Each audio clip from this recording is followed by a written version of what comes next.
Boa tarde, professor. Estamos aqui entrevistando o professor Roberto Heinz. Muito obrigado pela sua explicação.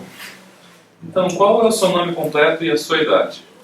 Bom, primeiramente, estou honrado perante os alunos e sempre que vocês puderem podem me cumprimentar e obrigado. Então, meu nome, vou soletrar agora direitinho, é Roberto Heinrich.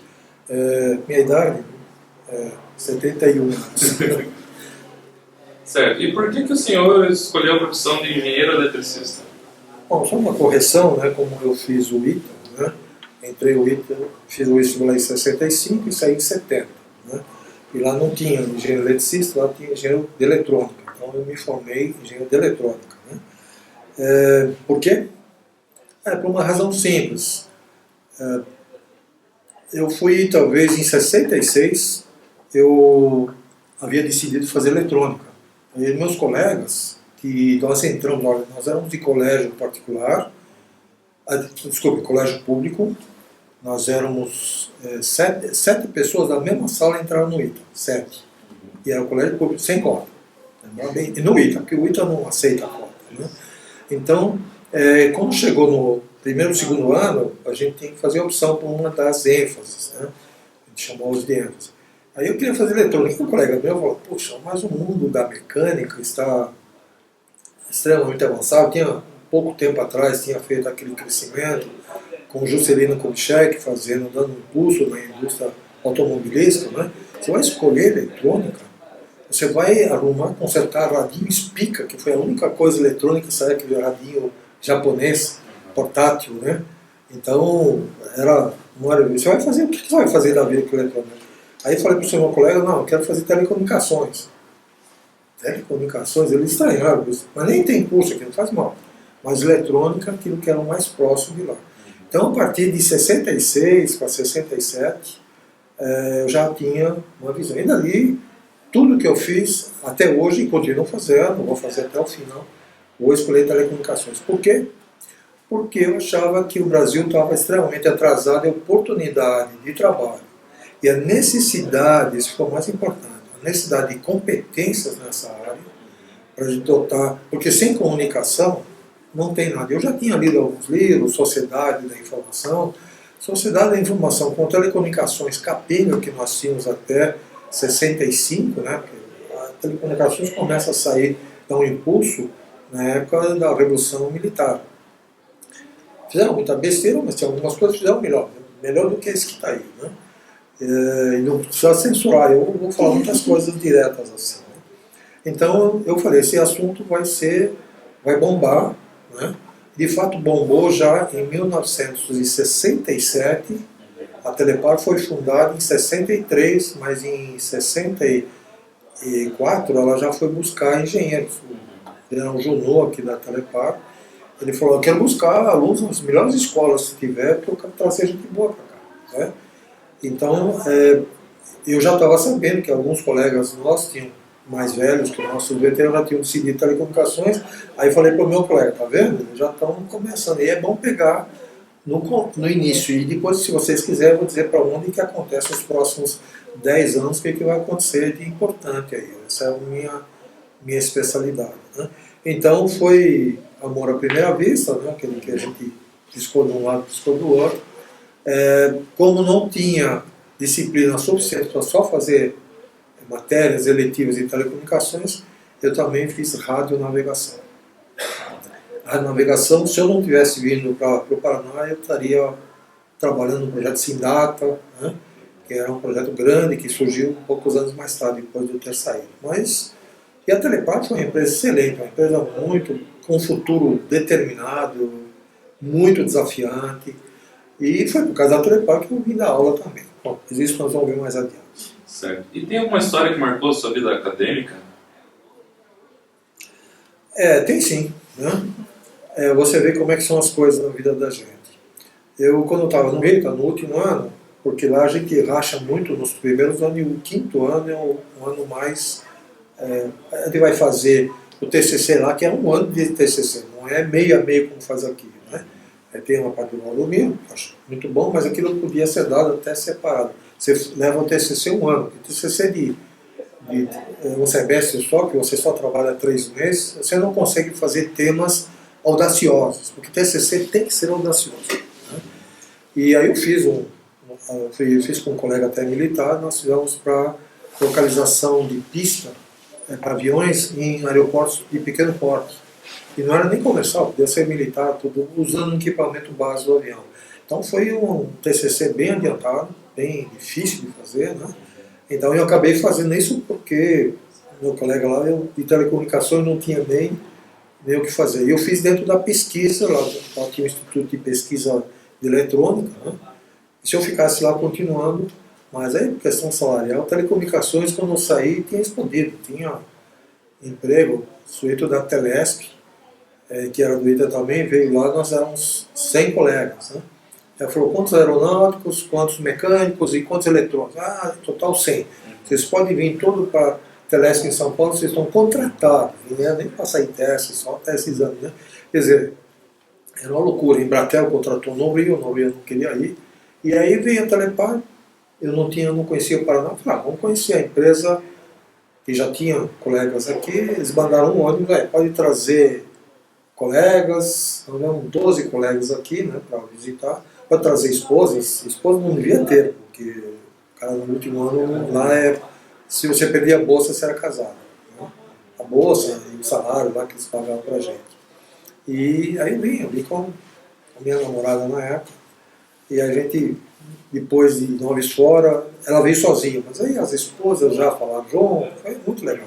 E uma empresa com futuro brilhante, um planejamento de futuro sensacional. Eu falei, eu tenho que vir para cá, porque aqui eu vou crescer junto com a empresa, lá vou ser um número, 100 e milhares, você não faz nada. Né?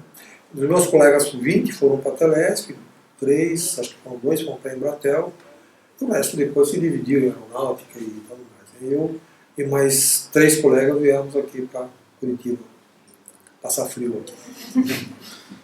E sou curitibano agora, até, só não falo leite quente ainda, mas gosto muito daqui. E a carreira foi muito legal, foi sensacional. Claro, não fiquei parado, só por causa que a empresa exigia muito da gente. Né? E os meus colegas eram itianos sempre tem uma característica, os professores lá têm uma exigência muito forte. Você tem dedicação exclusiva, tem alojamento, tem refeição, tem tudo.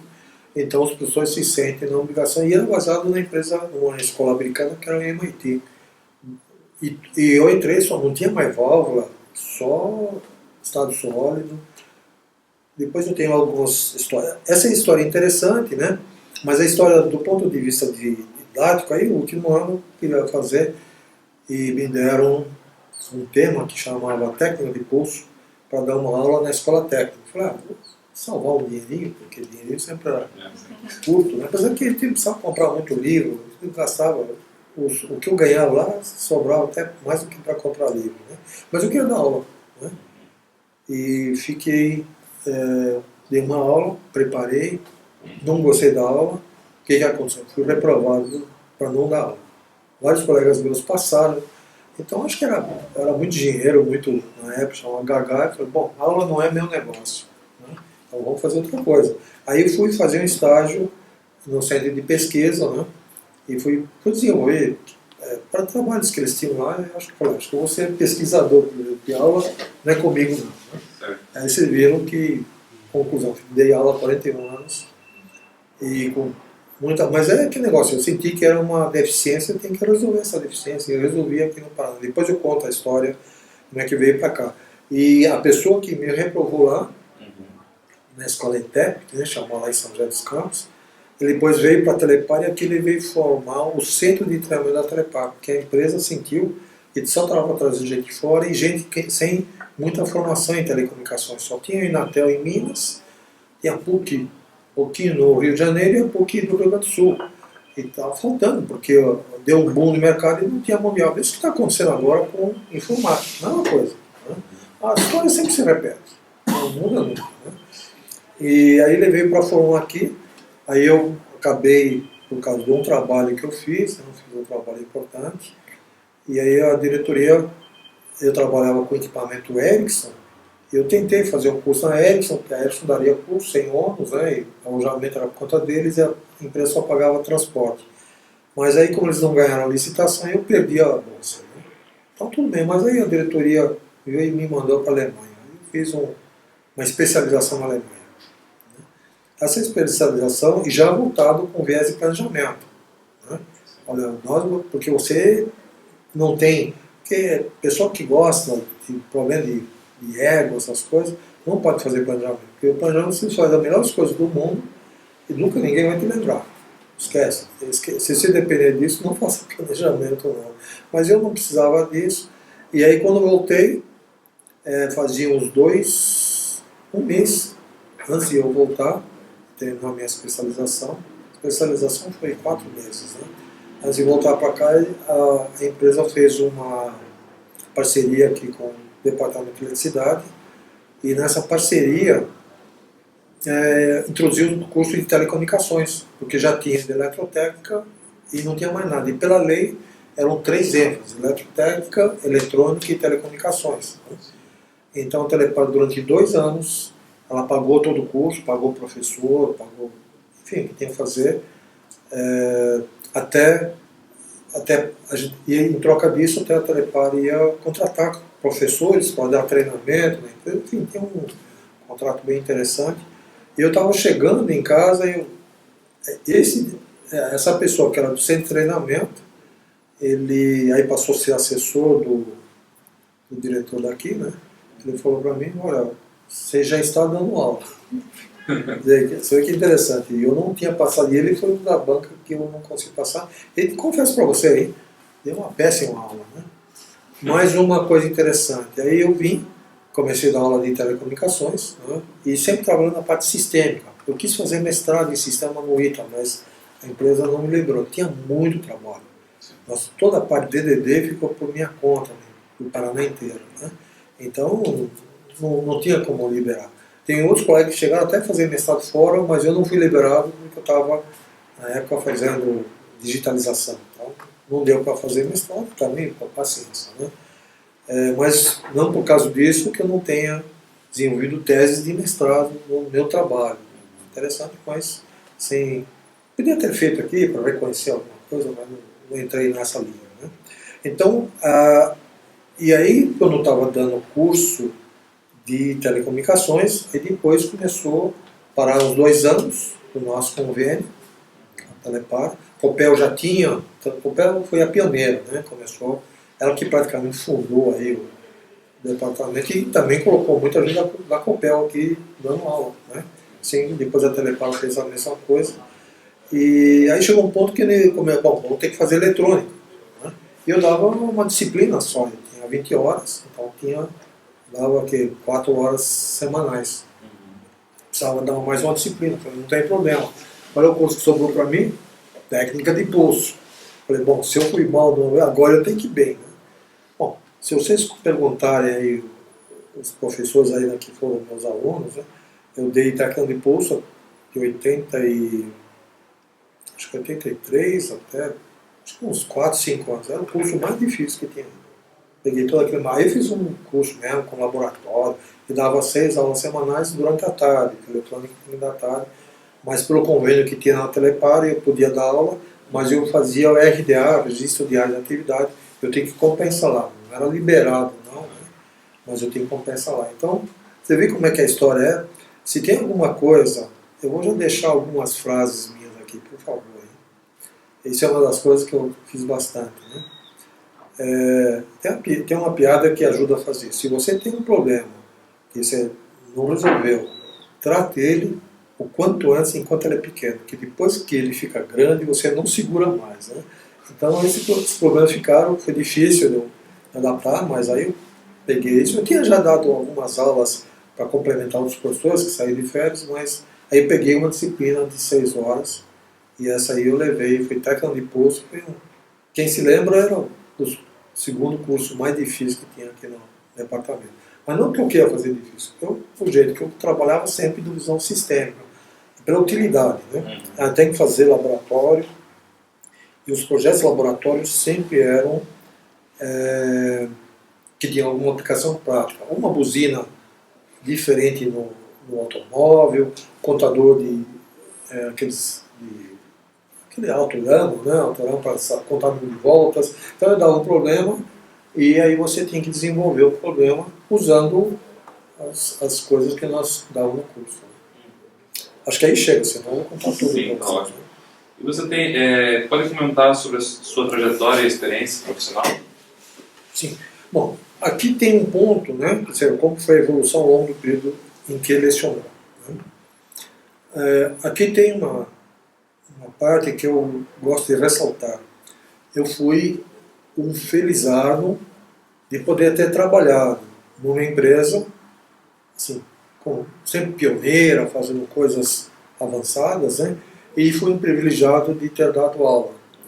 Então eu consegui vivenciar os dois lados. É claro que no meio, nesse processo que começa em 74 e vai até 2000, né? Isso é um número grande de tempo. Eu já podia até me aposentar, né? Quase podia me aposentar na época, né? Então de 74 até 2000 eu trabalhei com modelagens. Eu sempre, cada área que eu ia trabalhar na empresa, a gente sempre circula na empresa, né? Eu desenvolvi modelos, porque uma das coisas boas da escola é que o engenheiro tem que aprender a modelar. Se ele não aprender a modelar, ele não faz bem engenharia.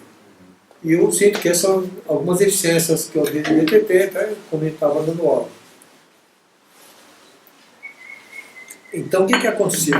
Na empresa, eu ia justificar os projetos, as coisas que eu fazia lá, fazendo, vou fazer desse jeito, aqui tem. Ele não explicava muito, não entrava em assuntos matemáticos. Aí lá na Telepoli me chamavam um engenheiro muito teórico. Porque lá nós temos ser prático, sempre tem a turma do. Nós é simples, sabe? Tenha cuidado com esses chefes. Mesmo que ele não fala nós é simples, mas cuidado com. Não, aqui é simplicidade, aqui é tudo prático, aqui não tem nada. Esquece, esse cara nunca vai melhorar o negócio, nunca vai melhorar o trabalho dele. Ele é um rotineiro, faz o que manda que ele fazer, ele faz. E se ele é chefe, pior ainda, ele só manda fazer aquilo que ele sabe, aquilo que ele não sabe, não manda fazer.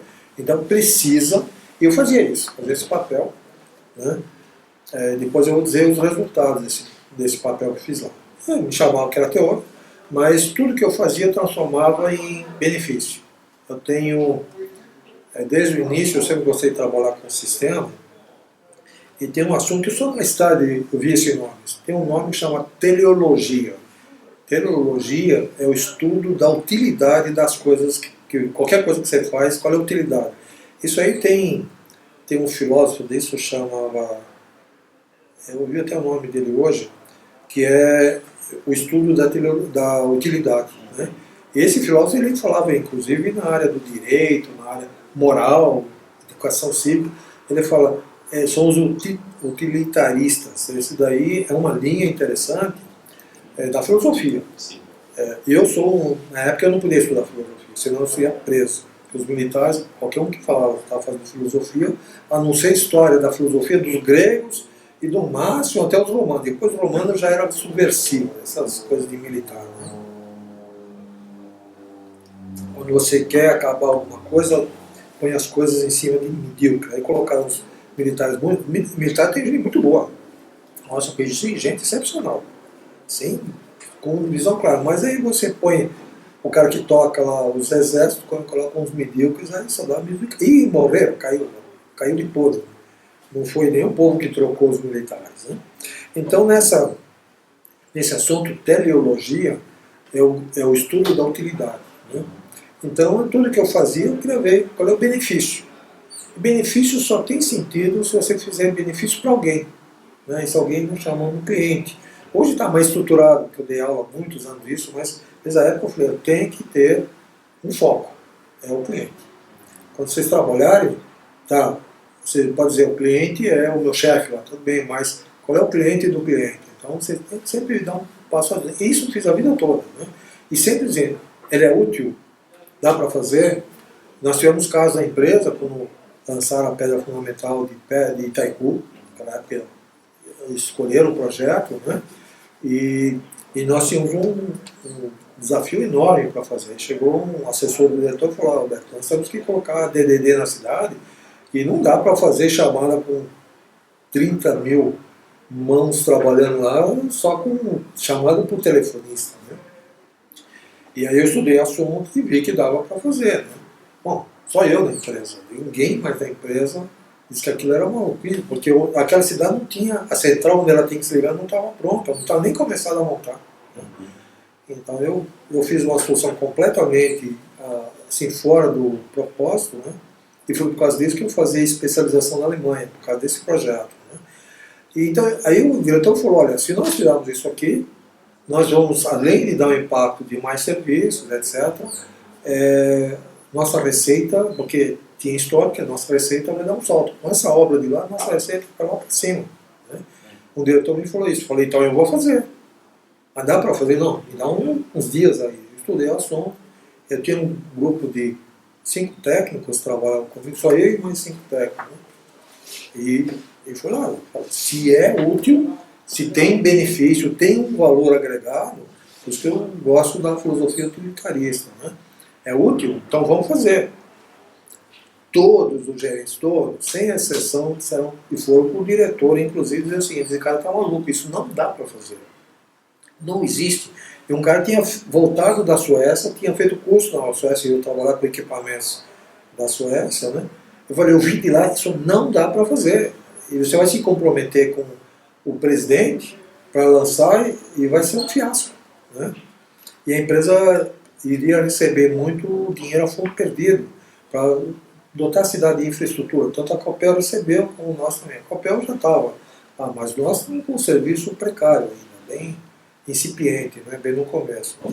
E eu falei que eu fazia. Não, primeiro eu estudei. Né?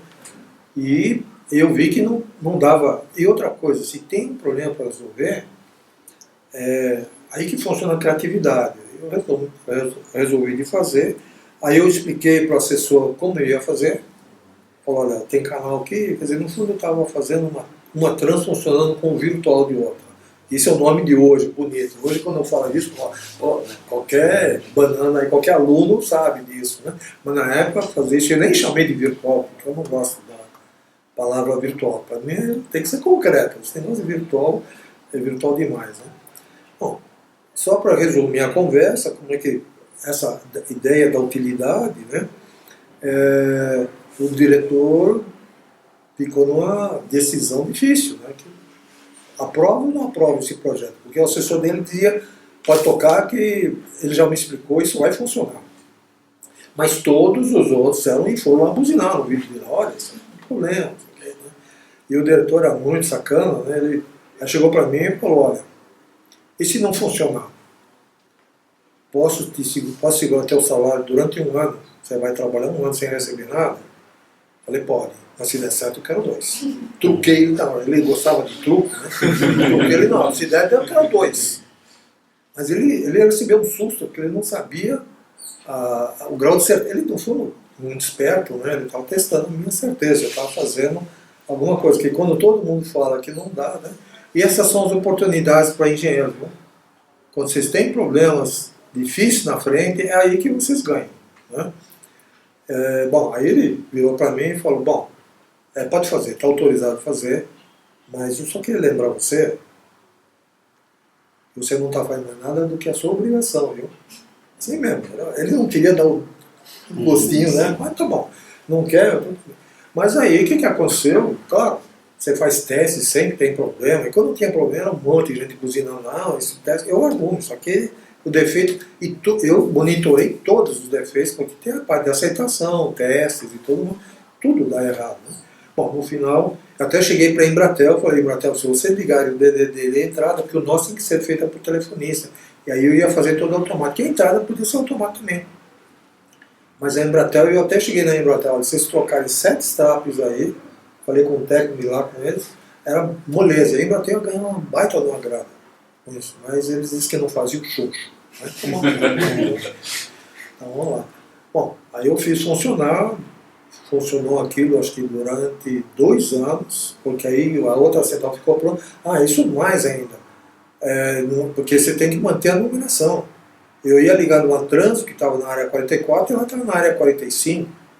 Eu falei, não, vai modificar sem mudança de número, o dia que mudar para a nova estação, para os assinantes, vai ficar totalmente transparente. E eu faço a programação de corte em 2 horas. Né?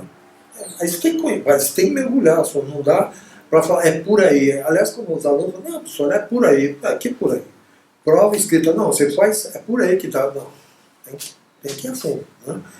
E, bom, no final, esse mesmo diretor me mandou para a Alemanha. Mandou para a Alemanha, fiz minha especialização lá em 4 meses e voltei para ser aula daqui. Você vê como é que fecha as coisas. Quer dizer, ele me premiou. Aí depois todo mundo foi pedir o curso para a Alemanha, né? Quando surgiu a chance de fazer o curso na Alemanha, todo mundo queria dar curso. Eu falei, não, eu vou mandar o cara que assumiu o risco. Acho que isso foi uma posição extremamente profissional do diretor. Ele trocou, mas ele deu a mão para fazer. Isso foi ótimo. E daí e o material que eu trouxe, eu dei aula até agora, o ano passado, começo do ano passado. E o que levou o senhor a ser professor? Eu vou contar uma coisa que eu fiz um esforço enorme para entrar no ITA. O ITA era pior na época, né? Hoje é pior ainda, hein? Hoje está pior ainda. Nesse esforço para entrar no ITA, estudei bastante, falei, eu quero fazer, primeiro porque meus pais tinham recursos para pagar, mas aí eu tenho que trabalhar, estudar, que eu acho que não tem problema nenhum, né? Eu tinha bem preparado, eu tinha até uma empresa, eu consertava rádio, já tinha um ganho antes de entrar no ITA, mas eu não queria fazer o ITA até por causa do judeu das lojas Marisa, né? Eu trabalhava com meu pai era mestre eletricista, ele falou, olha, eu vou perder um bom rapaz aqui, mas por ele, do jeito que ele trata as coisas, eu tenho que fazer o ITA. Aí eu fui de lá que eu conheci. Aí fomos visitar e eu falei, não, essa é a escola que eu quero vir. Aquelas metas que você faz, e aí é só... E o seu cérebro só desenvolve. Hoje eu estou estudando cérebro, não estou estudando telecomunicação, não. E aí tem umas coisas bem interessantes também. Então, quando você põe vontade, você faz. Então, quando eu entrei, quando eu fiz essa opção, né, e passei uma época e curti tudo que podia no ITA. Né? A Amanda está aqui, mas a gente era muito assediado pelas meninas, né? Porque a escola só de meninos. Então, vinha trens do Rio de Janeiro, então eu levava o pessoal para conhecer a escola, aí conheci toda a parte de pesquisa, fui ver aeronáutica, acompanhei desde a maquete, o avião Bandeirantes. Então, passava lá e de vez em quando eu não tinha namorado, então tinha tempo, né, para essas coisas. Namorar é bom, mas meu pai sempre fala, depois que você tocar a escola, você tem tempo para não namora cedo não. E de fato eu não fiz isso. Né? Então eu conheci a escola, tinha todas as regalias, a refeição, aprendi, lá a UITA, você vai dizer assim, quais são as melhores disciplinas que você teve lá? Disciplina número 1, saber o que é ser um cidadão. Não é? Isso não tinha disciplina, não tinha aula. Tive contatos com professores no mundo inteiro. Tive um professor que eu gostei, americano, era professor de história. Nós vamos questionar ele sobre a guerra do Vietnã, que era na época. Ele falou, eu não vou explicar aqui para vocês, mas eu vou dar um curso para vocês. Espontaneamente, assim, não tinha que pagar nada. Então ele deu um curso, o melhor curso que eu tive de história, eu entendi tudo sobre o Vietnã, como começou, como terminou, o que usa. Ele fez com base histórica, não com sectarismo, eu sou dessa, daquela linha, não. E olha, muito interessante. Ele era ela tinha o tutor, né, que cuidava. Aqui começar a tutoria, eu acho um excelente projeto. Depois nós tínhamos escola da arte, nós tínhamos cinema de arte, nós tínhamos debates, nós tínhamos bailes, quer dizer, eu já entrei trabalhando no centro acadêmico como área comercial, aí eu virei, no segundo ano eu virei diretor comercial, ou seja, com aquele mundo de coisa para estudar, virando madrugada, eu ainda comprava bicicleta, comprava bolsa, livros, papelaria, aí ajudava o outro, pegava um bicharal novo, né, bicho, vocês vão trabalhar comigo, claro, bicho, tem que trabalhar, né. Então eu fiz várias atividades que não eram acadêmicas, né, e que me deram uma noção de cidadania. E eu, bom, como fiz tudo para entrar lá, claro, tem problema? Tinha professores burros, lá no meio tinha um professor medíocre, né, mas você tem que conviver com o que você tem. Mas em compensação também você tinha professores excepcionais, assim que você tem zero, você podia perguntar qualquer coisa para eles que eles sabiam tocar. E tive um ensino de qualidade. Tanto é que quando eu saí, eu tinha emprego na Suíça, em todo lugar. E continua hoje, o ITA sempre tem essas boas coisas. O que isso produziu em mim? Produziu uma dívida. Eu já estou, no ano passado, fizeram 45 anos de formado, ou seja, 50 anos que eu entrei na escola, e nós temos uma dívida com a escola. Isso não quero fazer nenhuma apologia nem nada, né? Então, chegou um certo tempo, aí ele começou a se encontrar, que você está falando, estou fazendo isso, estou cuidando da minha vida, tenho filho, né? Mas eu tenho que deixar alguma contribuição minha, porque eu não queria transformar, eu não queria monetizar essa parte, né? Porque ela foi tão importante, se eu não tivesse feito o ITA, eu teria uma vida diferente, possivelmente com alguns benefícios, eu teria conseguido alguma coisa, né? Mas profissionalmente, nossa, me abriu as portas, e aqui na Federal mesmo, várias vezes com professores, o professor Horácio falava, não, olha, só o TCC dele lá bate qualquer mestrado aqui, ele falava. E eu ficava bravo com ele. Eu falava, não é isso. Não vamos. O pessoal fazia mestrados, sempre fez mestrados excelentes, né? Eu falei, mas eles faziam mestrados acadêmicos, né? Tem umas discussões desse tipo, né? Mas de qualquer forma, eu podia ter pleiteado, podia ter feito, olha, vou fazer um mestrado, faz de conta que eu tenho mestrado, faz de conta. Então, não, você faz aí, você tira, mas não é do meu estilo. Eu não queria fazer isso. Eu queria fazer um mestrado, eu queria fazer um mestrado de sistema. Eu queria ter feito lá no ITA, né? Mas eu vim trabalhar na Telepar, porque a pesquisa lá ficou com um salário metade do que eu ganhava. E também se fosse 20%, 30% menor, eu topava ficar lá. Mas como meu pai estava doente, meu sogro, na época, meu potencial sogro estava ruim de finanças, então aí teve que olhar um pouco sobrevivência. Mas, mesmo na Telepar, sempre trabalhei com modelagem, sempre fiz coisas, eu ganhei prêmios, né, prêmios nacionais em evento, sempre tem que fazer alguma coisa, cada lugar que ia fazer tem que dar uma contribuição, e não era uma contribuição evolutiva, Epson tão pequeno quanto você, não, tinha que ser retumbante, né? E quando eu tive a oportunidade de dar aula, eu falei, essa é a melhor forma de eu retribuir os 5 anos que eu tive no ITA, que mudaram toda a minha vida. E fiquei 41 anos e, não sei, acho que eu não paguei a dívida ainda, mas talvez hoje eu esteja ajudando a pagar uma parcela dessa dívida.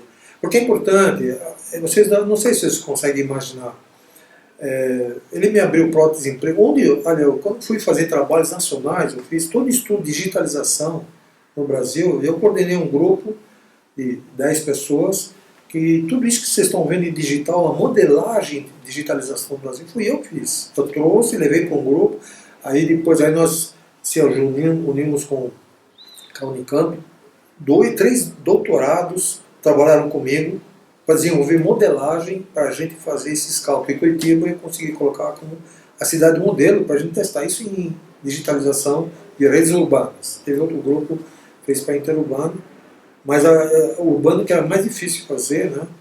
Então são coisas que eu queria dar uma contribuição. E essas contribuições trouxe tudo para a escola, né? Tudo que eu fiz lá foi dado nas aulas, ou seja, essa é a minha grande vantagem, minha sorte, vamos dizer assim, que o que eu aprendi na vida profissional, eu trouxe para dentro da escola. Todos os TCCs tinham algum objetivo. Sempre tem que ter um cliente, tem um objetivo e tem que ser viável. Tem que ser técnica e economicamente viável, né?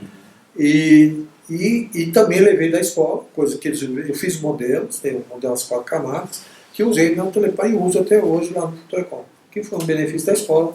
Então, não precisei fazer. Eu me sinto assim, ter feito 3 mestrados, né? Um foi na área de telefonia rural, né? Um foi no dimensionamento de sistemas interurbanos, que trouxe, e todos eles com medições, em quanto dinheiro nós ganhamos nisso. Para mim, o dinheiro suficiente para justificar se aquilo trabalho tenha sido feito tinha valido a pena, né? E o terceiro foi na área de recursos humanos, na área de treinamento. Eu desenvolvi o primeiro mapa de competência do Brasil, né? Porque do Brasil mesmo que ninguém tinha isso, e só agora, uns últimos 10 anos atrás, que fizeram. E fiz isso na empresa, e usei para cá também, né? Então, e só mostraram títulos de mestrado. Podia ter feito, mas confesso para vocês, se eu não pudesse fazer um mestrado profissional, que eles chamam, eu não faria. Tanto é que o próprio Cardoso chamou, por que você não faz um mestrado aí? Pô, você tira de letra, não sei o quê. Bom, eu com quase 70 anos, fazer um mestrado, eu não tenho, isso não falta para mim. Se faltasse para mim, eu faria. E eu, para fazer um curso, para tentar trazer 55 a 255 referências do meu trabalho, então eu não vou fazer. Eu sempre discutia com o pessoal, se faltar referência, eles não aceitavam, qualquer coisa. Então Einstein não devia ter não devia ter feito a teoria da relatividade. Você vai ver, ele não tinha referência no trabalho dele. Então essa mania de referência é uma das coisas que me incomoda. Até hoje ainda no mestrado. Tem que referenciar todo mundo. Claro, eles querem saber se você está fazendo uma coisa, mas se você produzir uma coisa criativa, em que você baseou? Não, baseou no meu trabalho, na minha pesquisa. Mas que não tem valor. E aí você, por causa disso, por causa do MEC mesmo. O MEC não é disso, mas isso não é o assunto que eu quero falar hoje, não. Tá? Então foi por isso que eu vim assim, no começo era ter oportunidade, eu tive oportunidade, tanto é que esse diretor que me convidou, ele foi meu aluno lá, eu dei um treinamento, que depois de Foz do Iguaçu, da Space Qualquer, todo mundo e os diretores ficavam na mão dos técnicos lá, e os técnicos diziam que não dava para fazer, só teve um que disse que dava. Então aí eu dei um curso noturno, aí preparei a apostila, tenho a apostila guardada até hoje, né? Em que meus alunos foram os diretores, com exceção desse diretor que me trocou, né? Porque ele tinha feito o curso na Espanha, então ele não queria, ele era muito, assim, o ego dele sempre estava lá em cima, então tudo bem. Mas todos os outros diretores foram meus primeiros alunos e chefes de departamento. Então eu dei o curso e a partir dali um deles viu que, puxa vida, ficou muito bom. Aí quando formaram o curso aqui, aí eu vim para cá. Bom, por quanto tempo o senhor foi professor da Universidade Federal? 41 anos. 41. Só isso. E fui mais, por 3 anos eu fui professor de especialização na PUC e por 1 ano eu fui também lá na IBPEX, também dei curso aí para o Brasil, assim, mas de especialização. E qual que é a sua área de atuação ou pesquisa? Assim? Bom, eu sempre fiz pesquisa, sempre. Porque até o Ita não fazia muita pesquisa, então eu sempre que trabalhava num projeto qualquer, eu procurava, lia, eu desenvolvia um modelo que até hoje, até o professor Felice deve estar dando aí, é um dimensionamento de um sistema interurbano, né, com encaminhamento, como é que se dimensiona o sistema, e sempre trabalhando com modelos que tinham uma certa precisão, mas a precisão era suficiente. E também, todos os modelos eles foram transformados em monetizados. Por exemplo, quantos $1.000, até para eu contar, tem casos que já ganhei 2 ou 3 milhões de dólares para o sistema todo brasileiro. Né? Então são projetos que eu fiz, mas o mais baratinho que eu fiz assim sempre tinha $2.000, $5.000 que eu fazia. Esse do treinamento, é só a economia que nós tivemos em curso e a efetivação do curso, representou 10% do orçamento do ano. Eu pus tudo isso monetizado. O orçamento era $200.000, coisa desse tipo. Então, $20.000 certamente eu ganhei com aquilo. Então, essa foi uma das coisas que eu sempre fiz. Tá? Então, nessa modelagem, né, então eu sempre gostei de colocar. Cuidado. Você falou sobre. Tempo foi 40 anos, não, pesquisa. Então todos eles são pesquisa. Uma pesquisa das mais interessantes, eu tive um chefe sensacional, né? Ele era administrador e estava sem treinamento. Ele chegou para mim, olha, nós todo ano fazemos levantamento de necessidade de treinamento. Né? E ele me mandou para fazer um curso em 3 dias em São Paulo. Lá tinha assim um curso, um novo modelo de pesquisa de levantamento de necessidade de treinamento. Eu fui lá, assisti um pouco, voltei, aí o que você achou? Né? Diferente, aliás a palavra diferente hoje não significa mais nada. Né?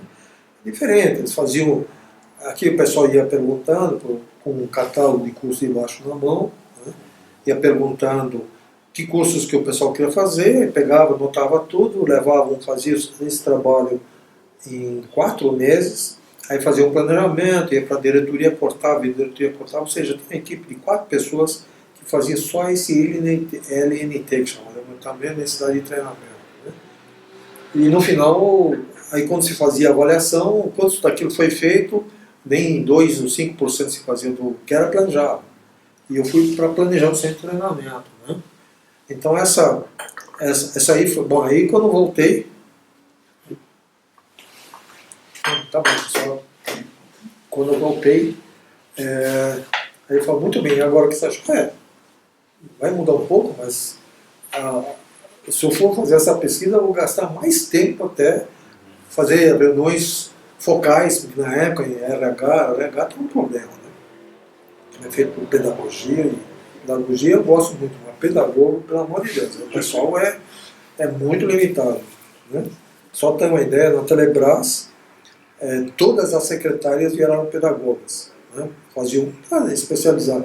Então, o curso de pedagogia é uma matéria essencial para a educação, mas ela está tão banalizada, todo mundo faz, aí tem escolas que querem ganhar lucro, fazem uns cursos porcaria.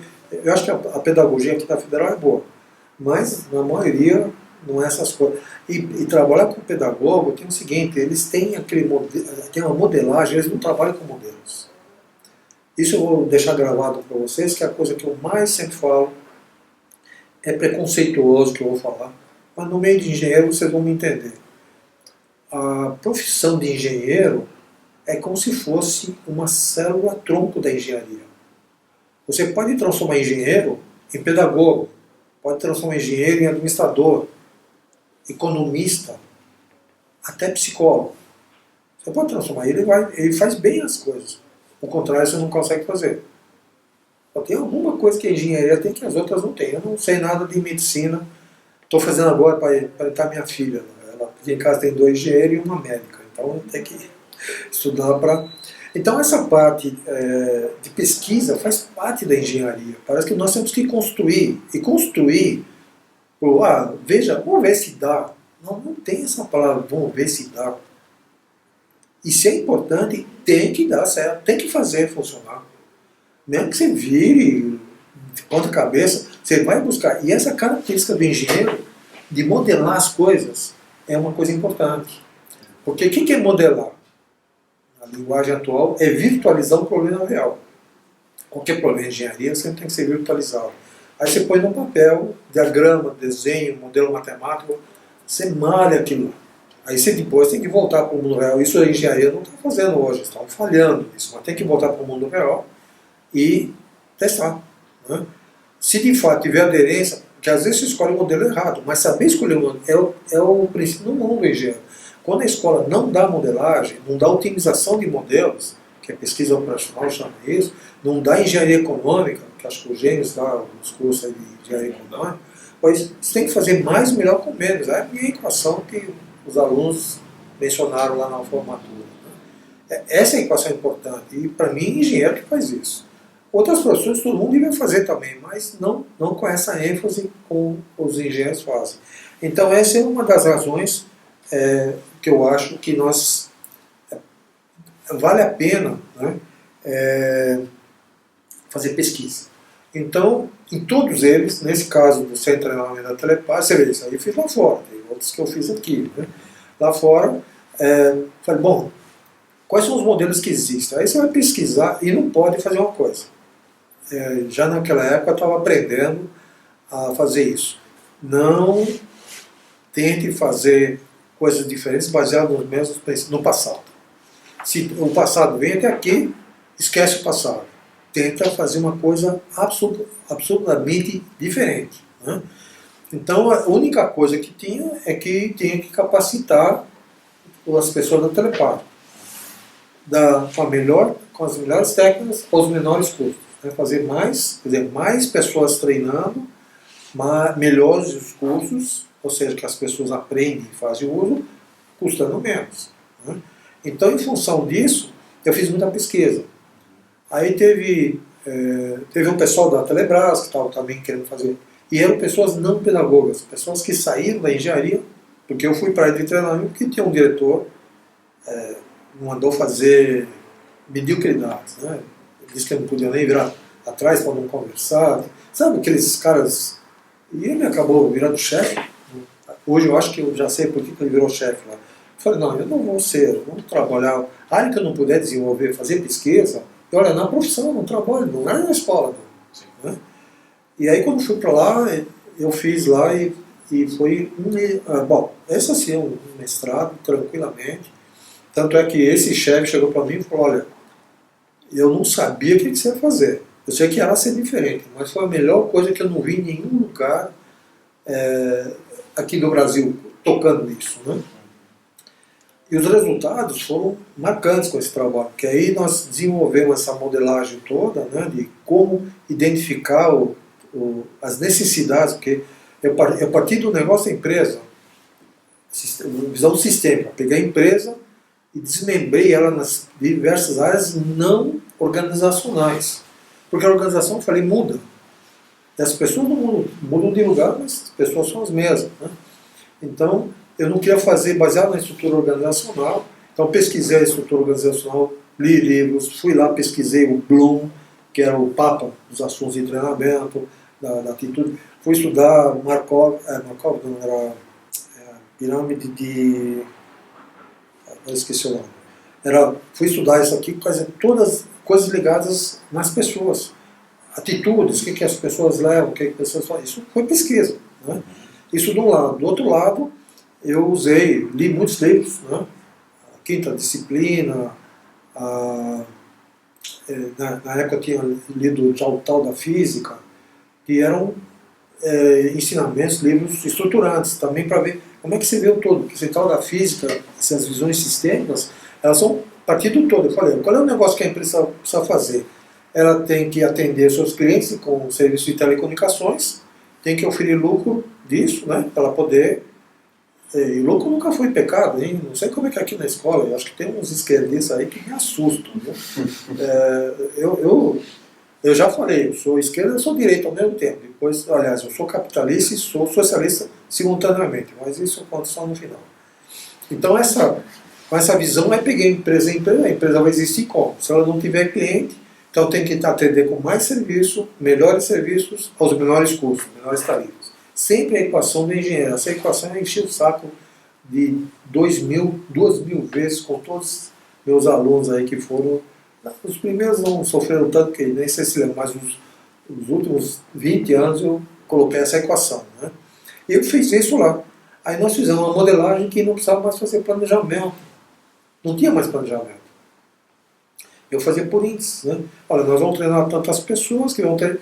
Aí todos os custos nós reduzimos. Então eu vou dar alguns números para você ver por que essa pesquisa é utilitária, pesquisa baseada no benefício daquilo. Nós, quando terminamos o trabalho, não vou explicar aqui, evidentemente, se um dia vocês quiserem palestra, eu vou nessa palestra minha, né? 80% dos nossos cursos que estavam no centro de treinamento, nós jogamos fora. Não desenvolvemos habilidades, porque o objetivo todo era chegar na pessoa, porque a partir do negócio da empresa, cheguei. Enquanto eu não identificasse o que cada um tem que fazer na empresa, em todas as áreas da empresa, eu não parava, né? Depois que via, bom, você é responsável para fazer isso. Bom, para você fazer isso, o que você precisa ter, quais são as suas competências para fazer isso? Identificamos todas as competências da empresa, eu e mais 2 colegas, todos. Até medicina do trabalho, do presidente, nós tivemos entrevista e sempre ia fazer a pesquisa quem era o melhor. Você gosta de se basear na média, gente, fuja da média. Foi na média. Nossa renda per capita no Brasil, na média, na média. Mas ela não diz a realidade do país. A média é ruim. Ela serve para algumas coisas, cuidado com... Aí o mundo vai ser só estatístico, hein? Podem contar nisso. Então, dessa pesquisa que eu fiz, surgiu esse trabalho, né? Então, essa foi uma coisa... e sempre fiz pesquisa, né? Depois aqui já na Federal eu fiz modelo em 4 camadas, que também eu fiz uma pesquisa. Fui lá no âmbito do sistema de informação, fui ver a base, tem que sempre estar baseado em fundamentos. No treinamento eu fiz com pessoas, né? Como é que é a atitude da pessoa, como é que ela se sente, como é que ela vai se sentir valorizada. Tive que entrar em assunto de psicologia, para fazer o modelo de treinamento. Quer dizer, eu fui até chegar à pessoa, né?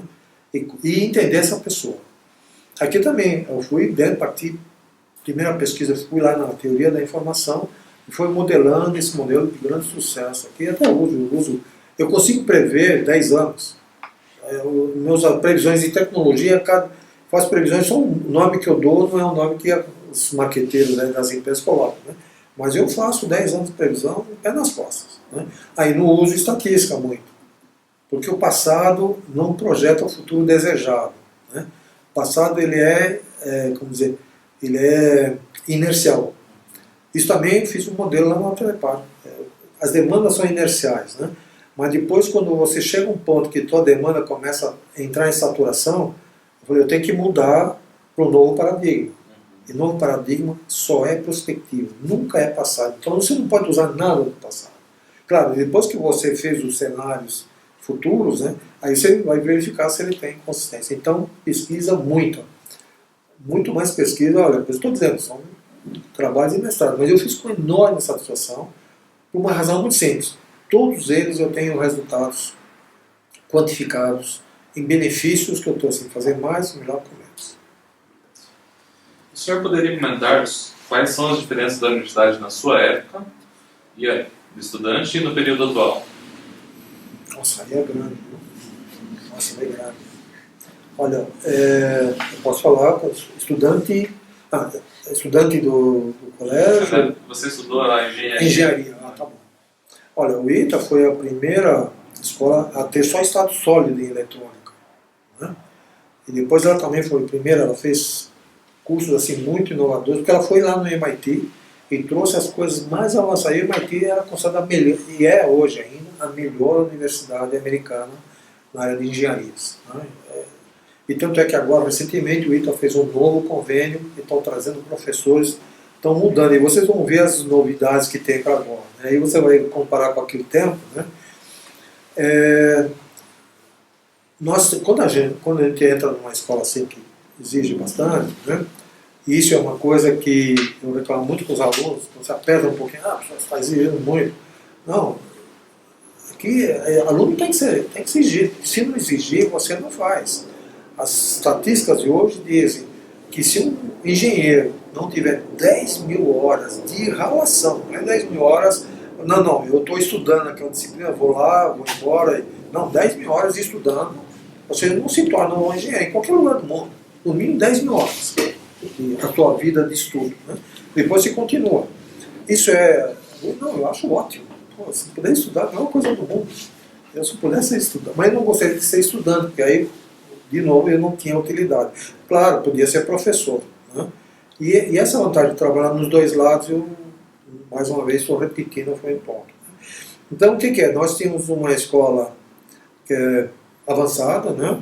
Eu me lembro que eles fizeram lá projetos, a gente babava, pô, como é que os caras fazem isso dentro da escola, né? Eram bem avançados. Mas a gente fazia tudo com transistor, né? Não tinha nenhum circuito integrado. Então, minha tese de graduação, que eu fiz em 1970, eu fiz todo ele com transistor. Aí parecia um transistorzinho aí, que tinha mais velocidade, porque eu tinha que trabalhar na parte de VHF. E ali surgiram os primeiros circuitos integrados. Um circuito integrado com 4 flip-flops, bom, vocês não fazem eletrônica, não sei dizer, né? 4 flip-flops, que eram 4 bits, custava $1 o bit. Não $1 o circuito, $1, ou seja, $4 custava aquela unidade que tinha 4 bits. Não, mas era o primeiro circuito integrado que até a gente poderia, que nós, como nós fizemos com flip-flops o nosso projeto, fez com transistor. Então, quando saí da escola, e lá naquela época custava $1 da época, dólar da época valia mais que o dólar de hoje, né? Se você projetar, era mais caro. Teve inflação do dólar também, nesse tempo todo, porque são 45 anos, né? E aí depois, aí eu já estava procurando emprego, saindo, aí veio a HP, trouxe um chip melhor, eu tenho até em casa guardado hoje, que eu tinha todo o processo de colocar estereofônico na rádio FM. Era um chip só, ele fazia lógica né, do análise do pulso. Esse já é um circuito mais desenvolvido. Quer dizer, aquele período, quando eu comecei a fazer o teste, no final do ano, já tinha um circuito integrado que a Motorola, acho que foi a Motorola deixou lá pra gente, mas aí eu trouxe, falei, se eu entrar nessa área, eu vou fazer um projetinho com aquilo ficou mediocremente pequeno. Então essa parte de a eletrônica, se é que nós podemos dizer isso, tanto é que eu não acho que deva ter mais o curso de eletrônica propriamente. Depois eu vou explicar isso no final para concluir, né, o que eu vejo. Né? Eu deixaria isso aqui no último ponto. Ele saiu, quando entrei aqui na Federal, o BIT já estava, 4 anos depois, o BIT já estava 1 centavo de dólar. Bom, hoje vocês estão sabendo, né, isso estou dizendo só de memória. Toda a minha tese, meu trabalho, eu fiz um computador 1630, é 16K de memória principal. 16K. Você nem sabe, você fala só em giga, cara. 16K era o computador da IBM, uma coisa que melhor. Depois veio um de 32K, que era tudo memória de ferrita. Né? Então, a eletrônica, contrariando meus colegas, hoje eu tiro sarro dos meus colegas, né, que falavam isso aqui. Né? Olha, a eletrônica não tinha futuro. A eletrônica mudou o mundo. Mudou totalmente o mundo, e principalmente a microeletrônica. Né? Hoje, nós podemos dizer que a história do automóvel começa com mecânica pura, né? E depois entra a eletrotécnica, né? Porque aí já teve partida, antigamente era na mão assim, na partida, aí tinha farol, como sabe, podia já usar à noite, porque o primeiro carro não tinha farol. Né? Então, a eletrotécnica entrou e avançou muito, mas chegou a um certo ponto, aí a eletrônica, aí veio ignição eletrônica, injeção eletrônica, agora aí veio a informática dentro, aí tem computador de borda, e agora o último estágio que nós estamos com o carro, são os carros, antes de ser autônomos, são os carros conectados, que esse é um negócio que eu estou levando lá no Turecão já o 2º ano, que os carros se comunicam com tudo, né? É o carro conectado, o carro de telecomunicações. Vocês estão fazendo eletrotécnica, não se preocupe não, viu? Vocês vão ter, sempre tem, não estou dizendo que o que você faz, tudo tem oportunidade. Só tem que ter uma coisa, tem que gostar daquilo que você faz. Vocês estão vendo meu entusiasmo nas coisas, porque eu sempre tenho que ter entusiasmo, senão a vida fica muito chata. Né? Fazer só aquela minha rotina, parece que a gente não está nem devolvendo as horas que as pessoas deram aula para vocês. Tem que ter motivação. Né? Não é que tem que ter, a motivação vem em decorrência, né? Mas tem que ter vontade de fazer isso. E hoje, aí vira um carro, a automação vem em seguida, essa convergência está acontecendo. Né? O carro já é praticamente um computador ambulante, e todos os benefícios que os carros estão, porque a mecânica, o câmbio automático já não funciona mais por controle mecânico de fluido. E tem os fluidos acionadores que chega um ponto que você não consegue mais processar, e o processamento da informação ficou muito barato, muito barato. Aí deve-se à eletrônica. Estou, claro, defendendo meu lado, né? Mas eu sempre com os alunos de eletrotécnica, eu falava que não tem jeito, não tem mais sentido falar em engenheiro de eletrotécnica. Gente, isso aí está na hora de parar aqui na escola. Não tem sentido falar em engenheiro de eletrônica, não tem sentido falar em engenheiro de telecomunicações. Tem que falar... aqui eu diria o seguinte, tem engenharia de sistemas, de comunicação e informação, que não dá mais para separar, engenharia de automação. O professor Evaldo começou aí com aquele curso no turno, acho que da tecnologia embarcada, mas tem que falar da automação, porque os carros, se estiverem conectados com aquele mundo de informação, o motorista vai ter que analisar todos aqueles dados para tomar uma decisão, ele bate o carro. Tem que ter automação. Então o futuro está na automação. E aí entra novamente a eletrotécnica. Pô, você tem que ter cérebro, você tem que ter... Existe campo para tudo, mas não na visão vindo de baixo, na visão de cima. E depois tem energia elétrica. Pô, a energia elétrica vai estar toda ela interconectada com lógicas de TI e comunicação. Né? Então, mas vocês podem contar, não vai levar mais alguns anos, deveria fazer engenharia de sistemas, sim, né?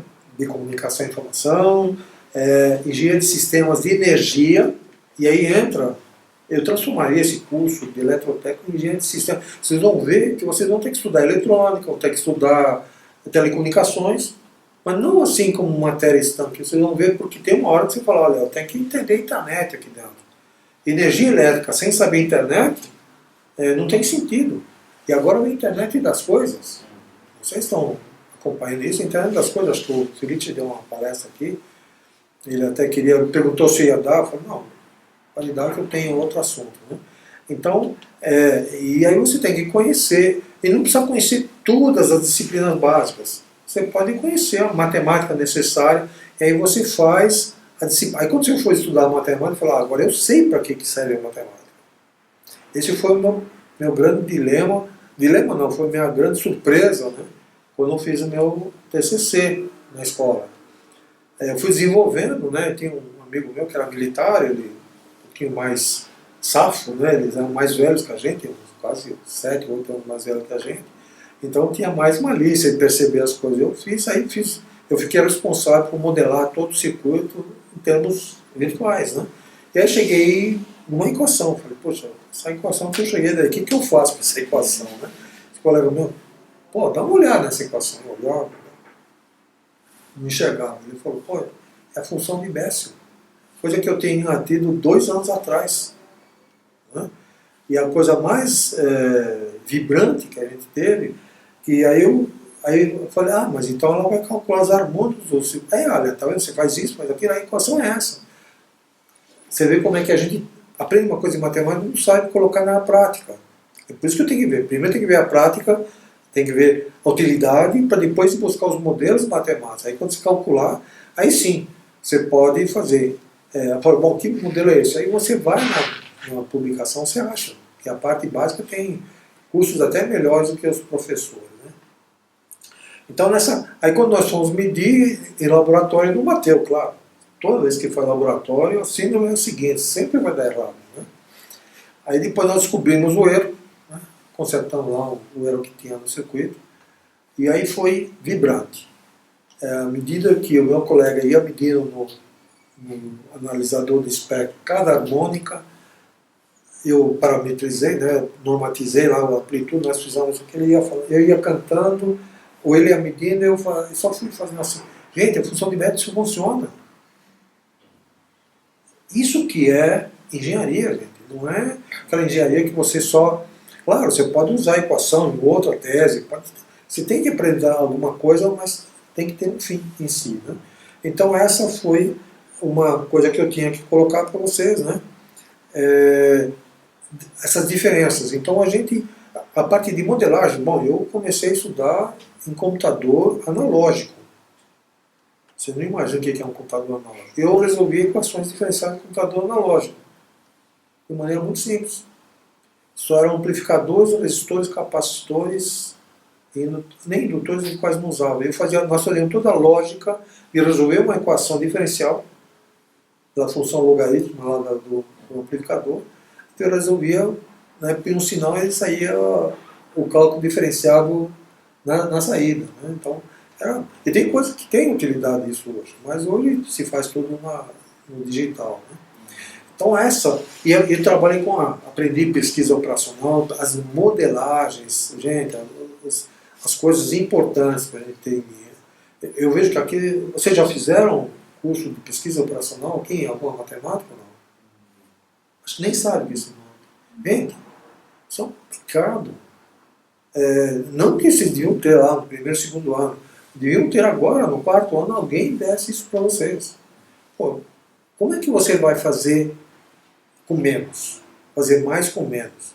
Isso aí é programa de otimização. E pesquisa operacional são algoritmos, e tem milhares de algoritmos aí. No mínimo você tem que aprender alguns e aprender a pesquisar onde tem o modelo, que o dia que você tiver um problema na mão, você fala, bom, qual é o modelo que se aplica aqui? Que modelo que eu posso usar? Né? Isso nós fizemos lá com os doutores lá da Unicamp. E aí, bom, qual é o modelo que vocês vão usar? Aí nós explicamos qual era o problema.